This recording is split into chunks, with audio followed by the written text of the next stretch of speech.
Yo, yo, yo. Hope you can hear me, yo. um, yeah, my friend, he's just like, dog, can't hear you that well. So I'm sorry. This is just what I got, bro. This is what I got. It's called bad headphones for now. It's called these headphones. It's all right. Does a job. Doesn't really work. Yeah, I need to get new headphones bad. Anyway, yeah, I do.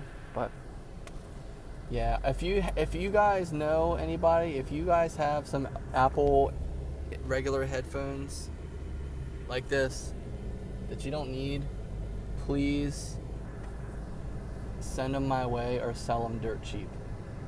Please, I need them. Okay, you'll be contributing. This is actually a great opportunity for you. You know, you really need to take the bull by the horns. You know, what have you done? What have you done today to give back to your fellow man, right? Right? This is an opportunity, you guys. I need you guys to step up. Yeah, it's been a great day. It's hot, but it's a great day. I just discovered a nail in my tire, and I barely had enough. Oh man, barely. It was kind of got the nail out.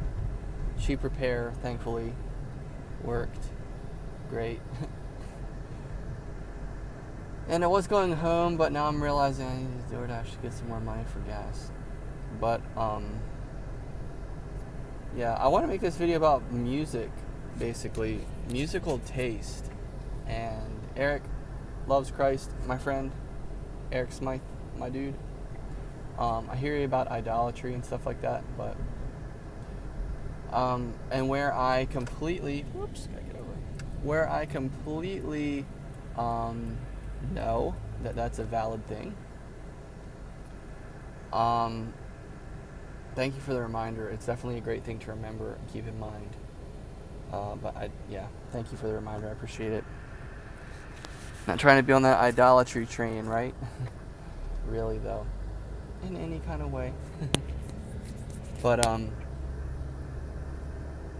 I wanted to talk about musical taste. So, because it's a tough question to answer, and a lot of people have asked me this question. And I would like to just I'd just talk about taking the bull by the horns. I'm riding him home, okay? I'm going to ride him all the way home. We're going the distance. We're just racking them up every day, you know? So, yeah. So, I grew up, I don't know. It's going to be a long one. I don't know. Let me see.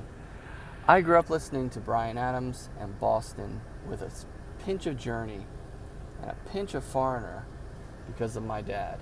That's the kind of music he played, and that's the music I liked because I didn't see my dad often, and when I did, I was in heaven, and that's what heaven sounded like because that's what he played.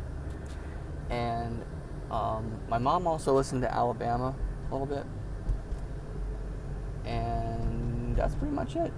Southern gospel, my grandparents. So I liked Bryan Adams a lot. I thought Bryan Adams was cool. Bryan Adams actually epitomized cool for me in the early 90s, 100%. And I can't even scratch the surface of this special, precious memory because it's too precious and special. That's what I grew up on. And then I got older, started listening to this and that, listening to the radio and liking this, liking that. And, it was interesting. Listened to a lot of different things. But then when I started listening to specific things on my own, through the boy band phase of the 2000s, Backstreet Boys, NSYNC, pop bands, Britney Spears, Christina Aguilera, Jessica Simpson, all of that, 98 Degrees, LFO, all of that. I liked the Backstreet Boys. I admit it was too big of a craze, and we just liked it as a family. We just liked the Backstreet Boys. BSB, son. You know? But I still listen to, I was going to say Bring Me the Horizon. No, that's later. I still listen to Bryan Adams and Boston. I started getting into that. But I also started getting into Christian music, like when I got to my middle school years. And I was like, what should I listen to? And my cousin was like, dude, you should listen to Rebecca St. James. She's awesome. I was like, okay, so listen to Rebecca St. James. And she is awesome. And I was like, yeah, man, she's awesome. I listen to Rebecca St. James a lot, Christian pop. She's Australian. Super cool. And I listened to Michael W. Smith. I fell into Michael W. Smith heavy. And really liked Michael W. Smith. He was really relatable and comforting to me because not seeing my dad, not living with my dad, not growing up with my dad, only seeing him on the weekends or here and there, I needed male influence in my life, and I still do. Still needing that, right? But so listen to Michael W. Smith, and I got a lot of that from him. Also, the band Delirious. These are all Christian bands, Christian pop, Christian rock. Delirious, Zoe Girl, and then Mercy Me a little bit. Mark Schultz. I got the Wow hits, which is Wow. It's like contemporary Christian music hits. Like it's like instead of now, like now 27, it's Wow 2003. So that's how I found out a lot of. That's how I found out about a lot of those other bands. Jars of Clay, DC Talk. I didn't really ever get into them. They were past my time, and they were past by the time it came in for me. Lots of different bands, and then started getting into the newer realm, and started listening to like Barlow Girl, Building 429, and Cutlass. Cutlass is another story. Cutlass is special. Cutlass is really special.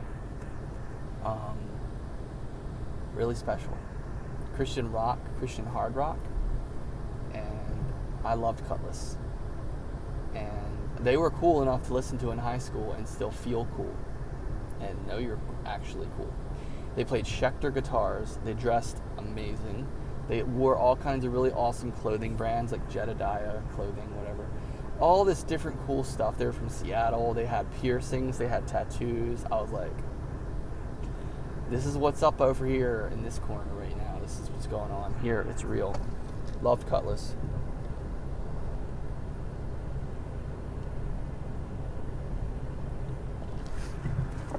It's the fastest or most I've drank in a Coke in a while. Because I want to stay hydrated and I don't have time to keep taking little sips. We gotta be efficient here. So Cutlass was really big. So yeah, and then along the way also, Linkin Park. I got into some Linkin Park, and this is secular now, right? So this is a little a little iffy. But I did like Linkin Park, guilty pleasure kind of, or like it was like I listened to them and I was like, am I supposed to listen to them? Is it okay if I listen to them? I think it's okay. And then I like showed my mom, and she's like, oh, I don't know about that. I don't know about that, you know. And you know, she's like, no, you know. But no, hard no. And then I started getting into NHL games, video games, and they had some really, really, really great soundtracks. And somewhere along the line, I found Avenged Sevenfold. Woo! Avenged Sevenfold was bad boy rock. It was not necessarily metal, but it was in a way. Some of their older stuff was metalish, hardcore-ish, metalish. And it was in that category, but they were bad because they swore. And they sung about evil things, you know. And there is a reality about that that's like, you know, you shouldn't be listening to straight up evil things all the time, of course. But I mean, I don't think you should be listening to like evil things, like bad lyrics all the time. It's just not good for you. But Avenged Sevenfold, I had a hard time with Avenged Sevenfold because I really liked Avenged Sevenfold a lot. Their guitar was so amazing. The guitar work was amazing. The drumming, the singing, the lyrics, the thrash, the beat, the sickness. It's just awesome, you know, over the top awesome. Backcountry, Beast and the Harlot, like those kinds of songs. Blasphemy, basically. They were really good musicians, and this is 2005 era. This is high school. And right around this time, I also started getting into Under Oath and As I Lay Dying. Now, As I Lay Dying was a metalcore/death metal band who's also Christian. What? And like mind-blowing revelation that those bands exist, but they screamed, and that's all they did. Yes, they sang in some choruses, but they screamed. That was all. The verses screamed, everything screamed. Blast beats, breakdowns. At that time, I didn't know what those were, but I knew that it was awesome. I was like, yes. And Under Oath. And when I first listened to this music, it was so overwhelming and complicated. I could not comprehend it. It was too much for my ears to keep up with and comprehend. I literally remember listening to Under Oath and being like, yeah, like, it's a lot, you know, it's a lot. And like, because they would scream and they would sing and they were hooky and they were poppy and they were heavy and they were slow and they were fast and they were orchestral and they were technical and they were percussive. All these things. And they were my age. That was interesting. And they had tattoos and piercings, and they were cool, and they were hot. I'm not saying they were hot like I thought they were hot. I mean, they were hot as in they were popular, you know. So I started listening to my favorite bands were Under Oath, As I Lay Dying, and Avenged Sevenfold, basically. And Cutlass was cool, but it was just a thing, like fad, kind of like phasey thing, in and out. And then in high school, I started talking to people about music, and I started learning about other bands, and I started finding metalheads, and then I started talking about all kinds of different bands, metal bands. And I found Haste the Day, which is another Christian metal band. I found, let's see. Oh, also, I found Anne Berlin. This is a different one. This is different on a different note. See how positive it just got? I found Anne Berlin around this time. I have a little story I won't tell you this time. You can ask if you want to hear it later. But music downloads, free tokens, everything. I found Anne Berlin. Actually, this was a little bit fast-forward-ish because City of Evil and Shadows Are Security came out in 2005. That is Avenged Sevenfold and As I Lay Dying, respectively. And then Define the Great Line by Under Oath came out in 2006. And then, who else did I say I just found? Anne Berlin. Never Take Friendship Personal came out in 2005, and I found it, I may have found it in 2005, but I think it was probably 2006.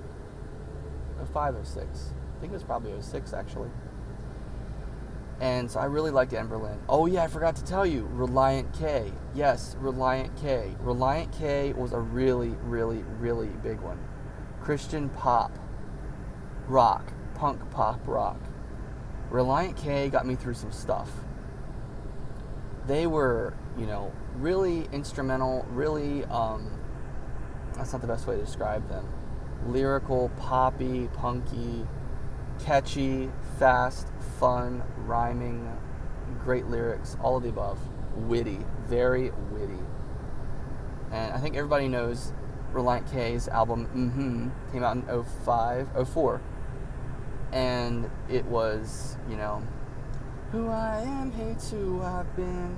Who I am hates who I've been.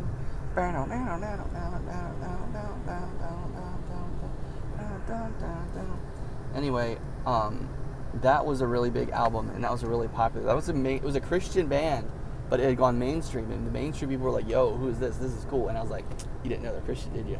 Yeah, they are. Haha, I did, and I know it. Haha, it's cool. And so, yeah, Reliant K, right? And there were some others like that too, but yeah.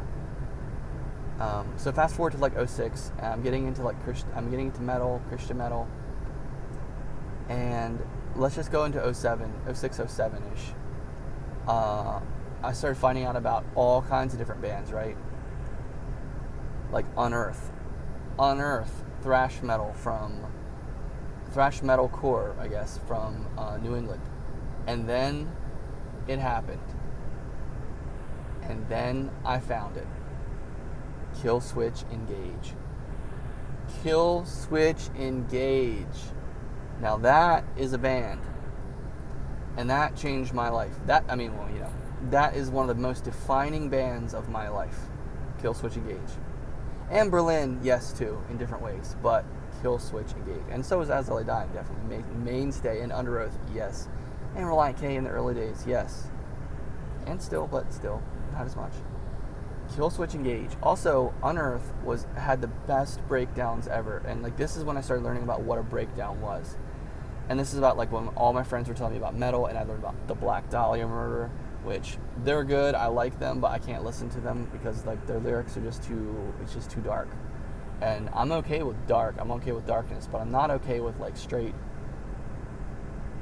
evil. I'm not okay with evil, basically. So talking about killing things and people and stuff like that is it's evil. It's evil, perverted and evil. But the music is good. Love the music, love the vocals, but don't like the lyrics. Hate the lyrics. And that's the shame of it, really. As Blood Runs Black. Bands like that, metalcore, deathcore started happening. Also, In Flames, started hearing about In Flames a little bit. All these different bands. All That Remains was a really big one. The Fall of Ideals, This Calling. Oh my gosh, amazing.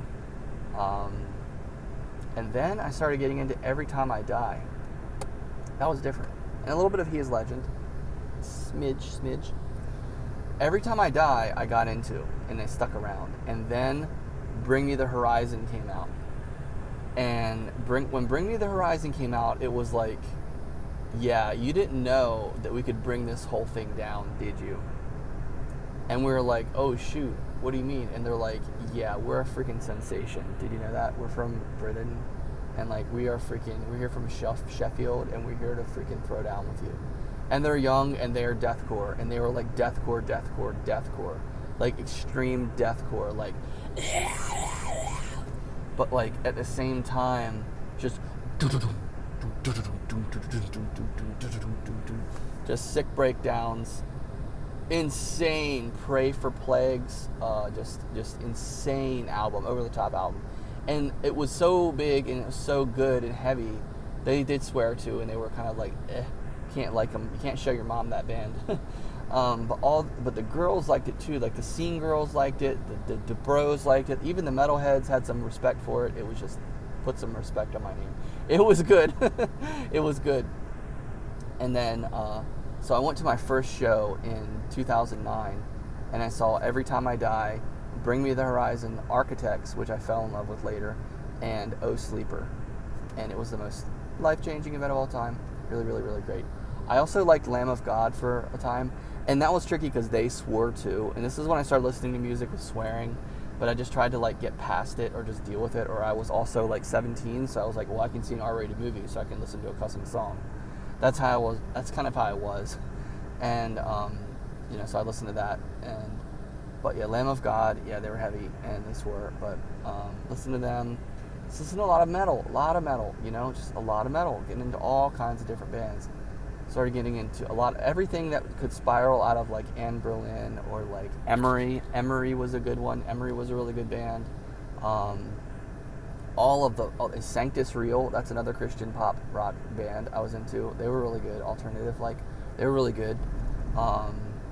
Just all of it. And then Whitechapel. Then I got into Whitechapel. Now Whitechapel was another one of those bands where I was like, It had taken me to the edge where I was like, am I okay with this? Am I okay with listening to this? This is questionable. It's questionable because it was slightly sacrilegious in ways. And I was like, I feel like I've bought Bring Me Black Dahlia Murder album, and I've read the lyrics. That's how I felt. I was like, it's kind of intense, but they were good. I liked them. It was just like, yes, this is heavy, and it's sick. It's so heavy, and I love it. I can't get enough of it. It's so heavy. And so I listened to a lot of those metal bands like that. I just loved it. And then I moved to Reno, and I got into the Devil Wears Prada a little bit, which is they're actually Christian metal, Christian deathcore, whatever, and they were really good. And then somewhere along the line, I slowly got into Johnny Craig a little bit with Relativity, the album by Omarosa, who he sang for. And then I started getting into Dance Gavin Dance a little bit, and I didn't really understand it. I really didn't get it. I was listening to it, and I was like, I didn't really get it, but it took me a while.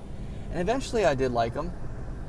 And also Protest the Hero. Oh yeah, I forgot a really big one. Bullet for My Valentine. That was a really big one. That was in the Killswitch era. That was in the Avenged Sevenfold era.